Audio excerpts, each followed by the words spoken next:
Hey, welcome to Shop Talk with Brandy and James. We talk about all things related to mental health and cross-cultural workers. Thanks for joining us, and welcome to Season 3. Here we go. Well, welcome back to Shop Talk with Brandy and James. It's my pleasure to introduce Mark Ventrella, who I've known and worked with for many years in the same organization. He's a counselor out of South Dakota, but spent quite a few years living in Southeast Asia and ultimately was a clinical director at The Well in Chiang Mai, Thailand. And we are excited to have him on today to talk about compassion fatigue. Really glad that you could join us today, Mark. Great to be with you. I look forward to the conversation. Mark and his wife, Deb, currently live in Edmond, Oklahoma, so they can be close to one of their kids and some of their grandkids. Yes, that's correct. Yes. Great. Has it cooled down there for you guys?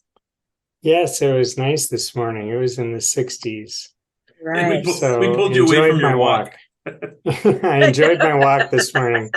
I had to even have a little jacket while I was going because it was about 60 degrees. A little too cool for me, having lived in the tropics for 12 years.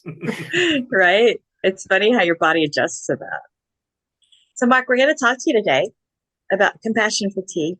I think this is something that a lot of cross-cultural workers experience at some point or another. I think it's the nature of those of us that are drawn to cross-cultural work is that we do care really deeply about the people we're working with, interacting with, and that can often lead to compassion fatigue. This is a really broad question, but what is your experience in working with this? Well, I've had personal experience with compassion fatigue, so just being involved in crisis debriefing for many years, taught crisis debriefing courses, and were around people who were in the midst of crisis or who had experienced crisis. So you just naturally soak up some of that, and it has an impact on you. It's like impossible to be that close to suffering and not be impacted by it. Right. I think that's like a sign of the fact that we have been impacted when we stop caring, or we start to get numb, or we start to feel something other than compassion for the people that are suffering.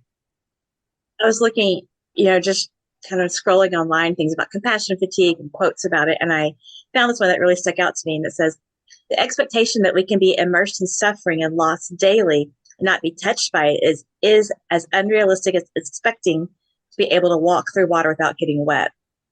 That's wonderful. And you are going to be touched by it. It's impossible not to be. And sometimes our reaction is just to go numb and be like, yeah, I'm fine. Nothing's happening, which is an indication that actually something is happening in you. So I wonder if you have for yourself, a good working definition of what compassion fatigue is. Well, I really do see it as something different than burnout, because sometimes people will conflate the two.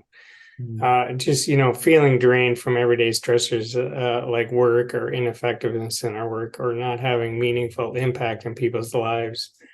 And child rearing can contribute to burnout.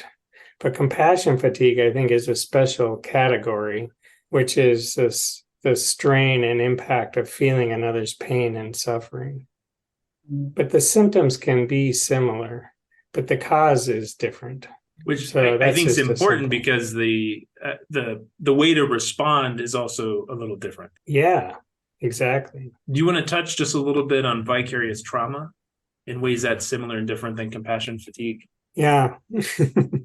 Well, secondary trauma is whenever we just invest ourselves in helping another person through a traumatic experience, we can have secondary or vicarious traumatization. And that usually happens, in my experience, when we start to image in our own minds as we're working with somebody that very event, and we start to imagine what that was like for them in our mind's eye.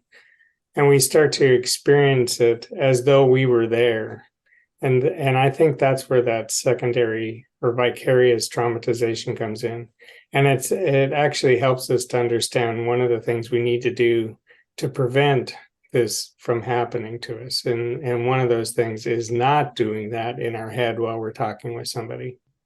But that sounds like empathy. So what's the difference from being empathetic versus actually absorbing some of a person's traumatic story? Well, I think part of it is like when we start to do that, when we start to imagine an image in our mind, we pretty much start to dissociate ourselves and we leave the room. And we've all had that experience as counselors where all of a sudden I'll come back into the room after I've been gone for a little while and realize I have been gone. And then I have to start figuring out what my client's talking about because I disappeared. Right. Empathy doesn't do that.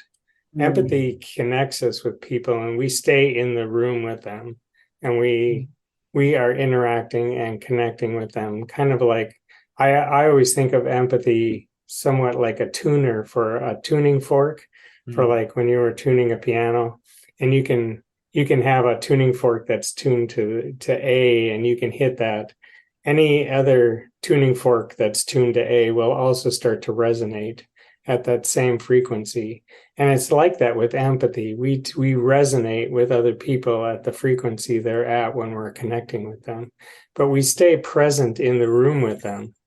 So I think that vicarious traumatization or that secondary trauma happens when we start to image in such a way that we start to dissociate and we disappear or have difficulty staying in the room with them. That's in my personal experience. Yeah, that's a good explanation of it. When you're working with people who are dealing with compassion fatigue, do you see that sometimes they don't realize that's where they are? And you have to sort of bring them up to speed about, okay, this is what's going on with you. And do you have to help them recognize kind of the place that they're in? Yeah, I think part of it is recognizing what they have been doing and then helping them to find ways of staying present with their clients to protect themselves from further vicarious traumatization. Learning to stay present in the room with their clients when they're with them. I think of some of the situations that led me to really wanting to have this topic was working with people who weren't necessarily in a clinical setting, but it was just that everyday life of being surrounded by people who have been traumatized. And I think there's sometimes when an expat's living in a particular culture, people are naturally drawn to them as helpers because that is sometimes the expectation of cross-cultural workers or foreign aid workers, even if they don't necessarily have training in psychological first aid or trauma healing or response. There's that kind of sense of you're different than me, help me understand my context. And because of that, there's not necessarily a training or awareness of how to deal with what's happening in these stories. And I can think of a few different people that I've worked with in the last year that are just hearing horrific stories from the communities in which they're living. How can they do that? Yeah, go ahead. Yeah, where I impacted with that was doing my training in crisis debriefing. There was a lot of people involved in staff care that wanted to learn how to do debriefing, and they weren't trained counselors most of the time. So they ended up then hearing really horrific stories. So you spend a lot of time in the training and then after the training, kind of following up with them, helping them to learn how to recognize that and to walk away from that so that they don't continue to really suffer or even to recover from that in their own lives if they've really been damaged by it. How do you stay engaged with your work while still dealing with that? Well, I think there's several things that we could talk about.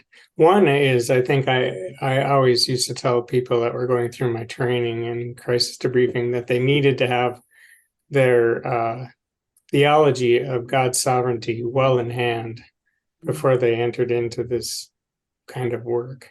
Because if you don't have that, it's going to kick your butt. It's not going to be a pleasant experience. So part of that is working through that. What do I understand about God's own sovereignty and the way that he rules the world, and have that well in hand before I start down this journey. In a lot of our orientation programs that we do, that's to me such a key part of a place to start, regardless of the type of work you're in. Is really being able to understand and articulate more than just at a head level. Because I think a lot of times if I were to toss it out to somebody, explain to me God's sovereignty and suffering, they might be able to pop off a pretty good answer, but when that doesn't meet their experience, there's this tendency to drag God into the courtroom of our experience instead of taking our experience into the throne of God. So Nice. yeah, I just see like that as so important. So that's part of it. And then I think part of it is just having a firm understanding that we live in a broken world, and we're surrounded, we are broken people, and we're surrounded by broken people. Why would we expect it to work well? To really have those kind of theological discussions and processes well in our own minds before we venture into this kind of work. So we're not surprised when bad things are happening. When I lived in Kenya, I just feel like everyone around me had such a different relationship to death in life than I did. That it was just such a more normative experience. Everyone knew somebody 1 degree removed who had died, a parent, a cousin, an aunt, an uncle, a child. It was the common, much more common experience. I mean, even in my life, I just lost my first grandparent a few weeks ago. So that's wild that my experience, certainly of life and death, as we think about one aspect of suffering, certainly that's not all of it, but is just so different than where I was living. Yeah. It's like you were the oddball, not them. For many reasons, that one included. Exactly.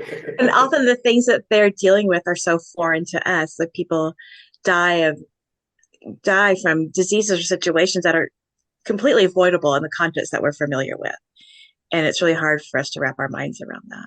And the other thing that I used to teach people is about just the concept of remembering that other people's problems are their problems. They're not my problems. They don't belong to me. I don't own them. I can't fix them from that really kind of phenomenological perspective. God can fix them. I can't fix them. I can't solve their problems. They belong to them. And one of the things I think that happens in vicarious traumatization, and with this whole topic we're talking about, is that I begin to take those on as though they belong to me, that they're mine, and they're not my responsibility. They're God's responsibility. I wonder if we could do a little role play.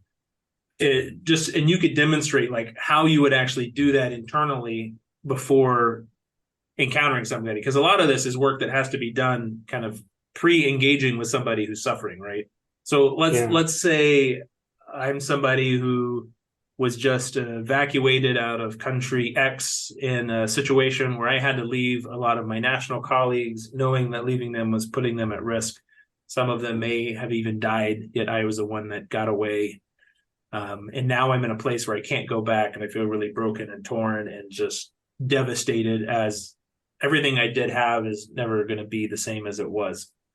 What would you do, Mark, in kind of a pre-engagement as a way of helping set yourself up well internally before meeting with me? What would I do personally? Yeah, or would recommend for somebody to do before like a debriefing or a engaging. Yeah. I have a number of questions that I might want to begin thinking through, and listening, that I might want information that I want to find out from you initially that might help me to start the conversation without just jumping into some kind of deep emotional experience on your part. I see it as kind of like this journey where we start out kind of more as at a cerebral level. So I might do that. And then as we enter into your experience, we're going to move down into more of a deep psychological, pain, maybe level, hurt, grief level. And then we're going to walk our way back out of that, because I don't want to leave you there. I'm curious what you would do to protect yourself from potential compassion fatigue and engaging with my story.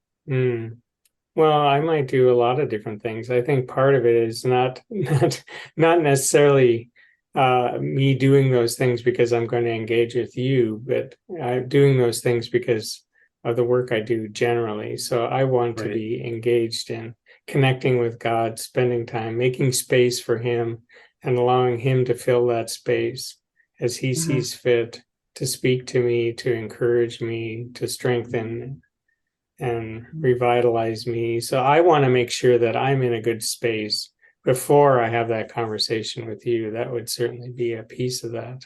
Mm.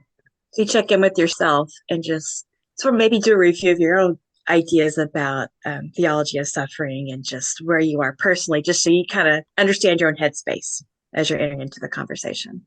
Yes, that's something that one has to be doing regularly. It's not like you can just pull that out of your pocket the last second. Well, I should probably make some space for God here and allow Him to fill that. Right. Yeah. Do you notice frustration for people who are dealing with compassion fatigue and looking at themselves and wondering what's wrong with me? Oh, I'm sure that can happen. I don't know that happens all the time, but sometimes that happens. I think sometimes people are surprised that they've been impacted. And not that we should be surprised, but it may be that it's just been a cerebral kind of a concept, and now they're experiencing it personally. And so that's what catches them by surprise. I think what Mark was talking about too, in that element of care for oneself needs to be the constant, not the just because I'm about to engage with somebody. I think that's the big difference in preventing compassion fatigue is like, how are we attending to ourselves and how are we allowing God to have space? I think that's such a great way to talk about it. What does that look like? I think part of it in my experience is people, as much as they may not be frustrated generally with their clients, but they're frustrated that what they have been supposedly taught, doesn't work. Like I think a lot of people come from programs that they think that compassion is enough. If I just am compassionate, that's going to be enough. And so that they just try to be compassionate, and it's not helping the other person, and it's not helping them, and they aren't recognizing their ineffectiveness in the whole process. And like they should really be doing something different, but they don't know what else to do, so they just continue to be compassionate. So they just keep doing this thing, and they don't know what they're doing. And so part of it, I think, is helping people to recognize that there's other ways of evaluating their effectiveness and maybe doing something different with their clients, doing something different themselves, but doing something different with their clients to increase their effectiveness and actually helping this client process and recover from whatever they've gone through. I mean, I think that's one of the most unique things about EMDR is that it's really not about the role of the therapist in the session. It's about the opportunity of the person to engage in their own healing process. Yeah, that's a great example. Such a good reminder that as the therapist, it's not actually about me. Yeah. Right. Because what therapists do is they just believe that helping and deepening their involvement is always the right thing to do. So they just keep trying harder and caring more and it's like it's not working. They're miserable. It's not helping the client. And it's like, maybe you should really stop doing that, which just sounds counterintuitive. What do you mean stop doing that? But this person is really suffering. Yeah, but what you're doing isn't working. Yeah, and it's making it worse for you too. Yeah, it's making it worse for everybody. Right. Yeah, don't be working harder than your clients. Yeah, that's a good point. Sometimes people believe that they have this false guilt. I would say more than frustration, that that there's no one else to help. I'm the only one. We live in this remote place. No one else is trained. I have to do this. They have some kind of spiritual pride, the guarantee that they're not going to somehow burn out because they're doing such a good thing for people. So there's all this stuff, this baggage people bring that just continues to move them into this place of I just keep deepening my involvement and try to be compassionate. And it's hard for them to walk away from that.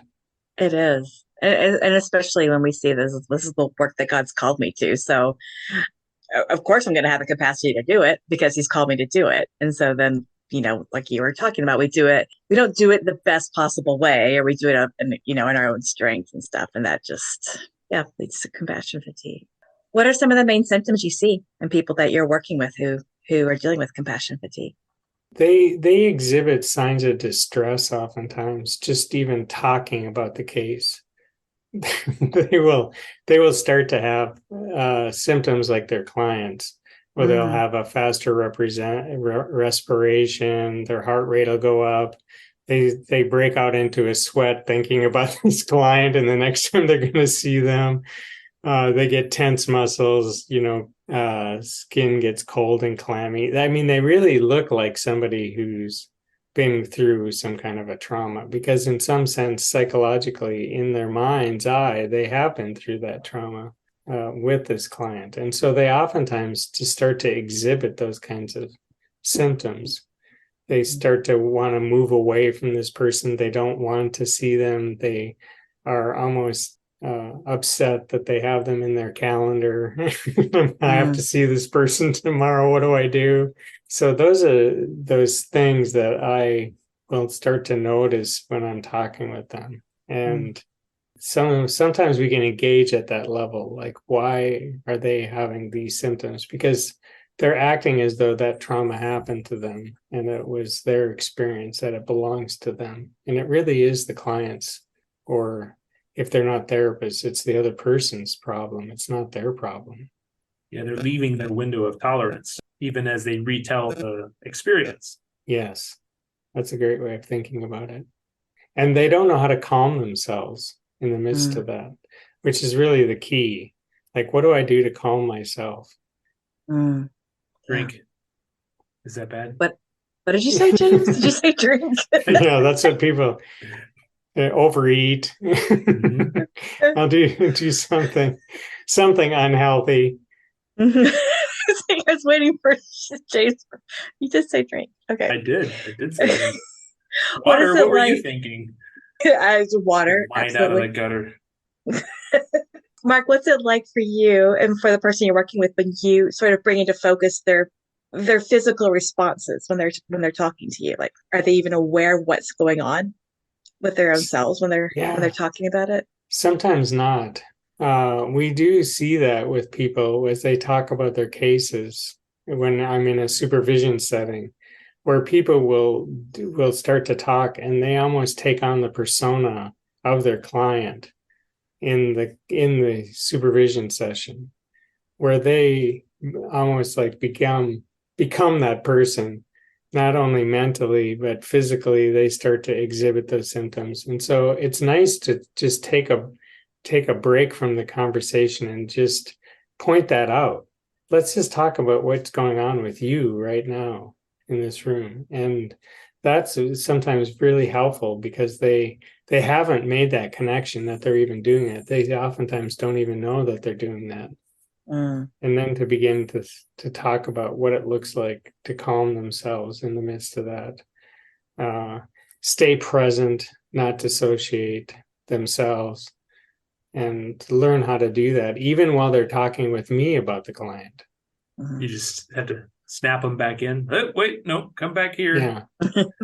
Yeah, you really just start to practice some of those grounding techniques where you would, like with the actual victim. You might do that with the therapist, because they've kind of left the room with this client again. You've mentioned dissociate a few times. Do you want to just kind of explain what that is? Yeah, it's like a self-protective thing that God's kind of built into our psyche. It's not necessarily a bad thing. I mean, if something terrible happens and we use that as a self-defense mechanism because it's so overwhelming to us, that it's like self-protective in that it shields us from that experience somewhat. And we act as though that thing isn't really even happening to us. It's happening maybe to somebody else. But then what happens is that natural, maybe good function becomes a detrimental function in people's lives, where they dissociate by reliving the experience over and over again in their mind's eye. And they're doing that constantly. They might be triggered by things in their personal lives, like a honking horn or a screeching tires if they were in an accident. So they're just immediately back into that accident again when they hear that, because that trigger just moves them into reliving that experience in their mind. And what happens with clients or with therapists when they're with their clients, or even just people who are working with traumatized people, is they begin to do that in their own mind as they listen to the person. They imagine what it was like for that person to go through that experience, being held up or being attacked physically in some way. And they start to imagine what they would have been like for them had they gone through that experience. And so what happens is we leave the present and move into just a fantasy world in our mind, but it's very real to us. Some of the people I've helped in places of vicarious trauma, compassion fatigue, get to a place where that's happening pretty frequently throughout the day, not just when they're engaging with somebody. Yeah. So much so I might have to give them the DES, which is a kind of a opportunity to really track how much time in a day, and people will miss entire periods of time. Like I just drove for 30 minutes. I only remember 10 minutes of it, or the Yes. 1,000-mile stare that we're more familiar with hearing in soldiers that are just kind of lost, staring off into distance, that is actually happening with cross-cultural workers where they're really dissociating. I agree. That's a really good point, James, because you do start to see those kinds of things. They just are experiencing it more and more. And just having an awareness of that is helpful. What are some other things that you do to help people work through their own compassion fatigue? There are some really simple things that people often forget to do. James was joking earlier about drinking.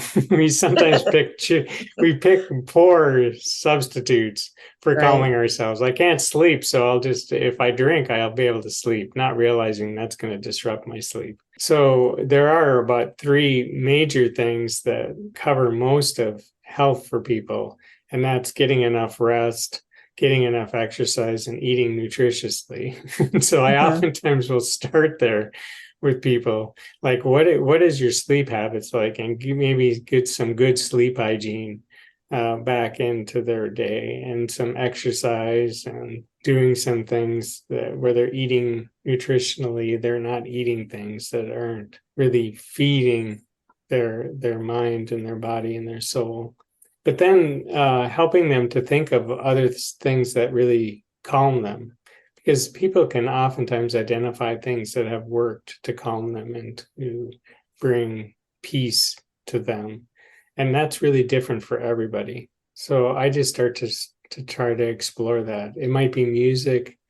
It might be reading. It could be physical touch. That's a very calming thing. So one of the things I like to do is to just be around people where you can give hugs. Somebody can hold my hand and I can pray with them. There's just that calming touch from another person can be good. And it's reconnecting with my community, reconnecting with people who can be supportive and encouraging and strengthening to me. And we know that physical touch releases oxytocin, which is a feel-good neurotransmitter. Yeah, people almost seem to know how to do that naturally, who are good at calming themselves. They will surround themselves with people who will hug them and put their arm around them and pray with them, and they reconnect with people. That disconnection that happens through vicarious traumatization and just suffering in general is detrimental. So oftentimes reconnecting people with their support system is really important. I've heard trauma talked about as alarmed aloneness. And I think that also fits for the person that's really struggling with this sense of compassion fatigue. It's their body's more alarmed and they feel very alone. So doing something to lower that alarm and be connected is really helping resolve that sense of alarmed aloneness. Yeah. Sometimes people don't talk about what they're going through because they think that that's a violation of confidentiality. And I oftentimes tell them, well, you don't have to tell me anything about the client that you're working with or this individual that's suffering. We're going to just talk about you. So we're not Yes, violating right. any confidentiality. You do not have to give me any personal details of this other person. You can give Mhm. it to me in real vague terms. Yeah. And it's like it opens their mind like, oh, I guess I could do that. I'm not violating some confidentiality. I can start to reconnect with people that can provide some source of support for me. Thinking about this, I know with burnout, which these are different things, burnout takes time to work through. You often come out of burnout a different person with a different capacity. And I wonder what you see as someone is coming out of compassion fatigue, how long that usually takes, and just what the differences are. I suppose it really is dependent on how serious it is and how debilitating it's become for a person. If they're just in the early stages of that, they might be able to just pull themselves out of it in a short amount of time. Just identifying some more effective tools that they can use with this person. And that just opens everything up more positive direction. Because when I'm doing something meaningful and purposeful, and I'm actually accomplishing something that's helping another person, that's life-giving. And so if they can just move into that, they can recover quite quickly. But if it's somebody who's just kind of immersed themselves in this for maybe decades and haven't really talked with anybody, and they finally just reach that point of just utter exhaustion, that might take a long time Right. And it's going to to take a lot of recover. internal work too to realize the patterns that they've developed that have gotten them to that place. Yes. Yeah, so it's just getting away from it. And they may need to literally get away from that and stop doing those things because they're probably not really being effective anyway. Mm. And for them to admit that is probably difficult. But once they do, they may be able to start moving in a direction that could bring health and recovery from them. When we wear ourselves out, that just takes a long time to recover from. I do want to ask you, Mark, what you would like for sending organizations to know as they're sending Mm. people to do cross-cultural work. What would you like for them to know about compassion fatigue? Well, I think just that they would talk about it as a real thing Mhm. that can happen, and recognizing the warning signs that it's starting to happen, maybe discussing ways for people to learn how to manage their stress and their impact from those things effectively, that they have really good strategies in mind for calming themselves, finding life while they're in that cross-cultural setting. And that's sometimes really the key, is what's going to work there, not necessarily what works in my home country, in my passport country, but what works when I'm in that cross-cultural setting. And that's not always easy to sort out. I know it wasn't for me. I had to try to find things that I enjoyed, that gave life and peace to me. But just recognizing that, and then and talking about it as a real thing, and actually getting people to commit to doing things that habitually bring calm and peace to them. Mm. So some proactive work and preparation before people even move onto the field. Yeah. And getting some training in things. Like oftentimes people get picked as staff care people just because they have availability, not because they have any skill in the whole process. So having good training programs in place where they can begin to help people develop those skills that they will need to really care for people effectively. Because when I'm doing things that are meaningless or not meaningful to people, I'm being ineffective. That's not only going to contribute to that compassion fatigue, but that's the very thing that contributes to burnout more than anything. Sometimes we think it's because people are doing too much, but most of the time it's because what I'm doing is really ineffective. And so effectiveness is key.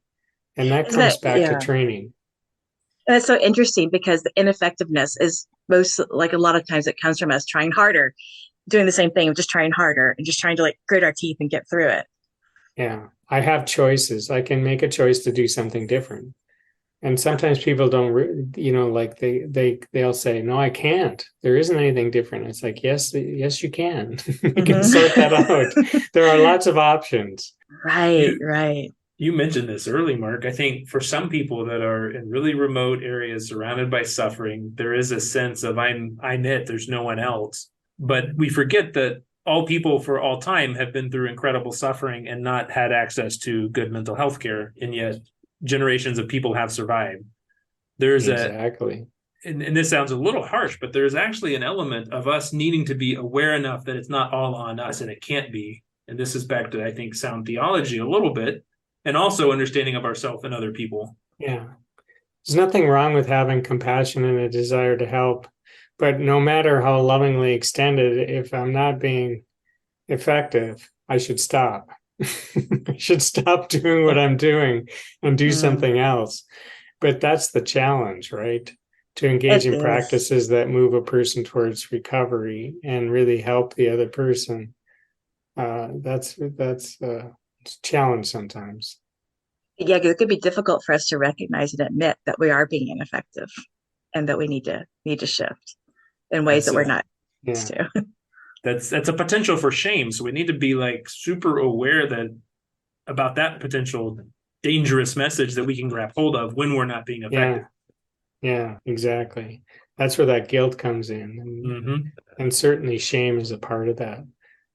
I'm because I'm admitting some things where I failed, and of course I probably shouldn't have had the expectation that I was going to succeed to begin with. So of course it's difficult to imagine that I failed. Right. It's just our own pride that we believe those things sometimes. I have often been saying recently that Jesus, who was perfect, disappointed everybody. Right? Disappointed the disciples thought he'd be different. The Pharisees thought he would be different. His friends thought he would behave and respond differently. His purpose wasn't to make everybody happy. Before we finish, Mark, I wonder if you have any resources you'd recommend. Yeah, one of my favorite people is Scott D. Miller. He's written some really good things on this whole idea of effectiveness. He wrote an article for Psychotherapy Networker back in 2015 called Burnout, Lessons from Super Shrinks. And there's some really useful information about this whole topic of ineffectiveness. And it might be helpful if somebody really would like to learn more about that. He's got some really great insights. He also wrote a book recently called Better Results Using Deliberative Practice to Improve Therapeutic Effectiveness with guys named Hubble and Chow. And it's published by the American Psychological Association. So if you're really interested in this topic, they have lots of really great info in there. Great. Well, Mark, thanks so much for being here and for helping us do a deep dive on compassion fatigue. Thank you so much, Mark. It's been a pleasure to meet you and to talk with you about all of this. Yeah, my pleasure. It was fun to chat with you all. Great. Have a great day. See you in October. You too, Mark.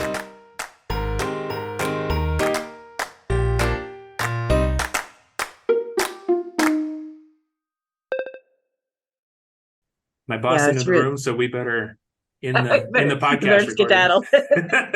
She's gone. I scared her away. Yeah, you did. Right.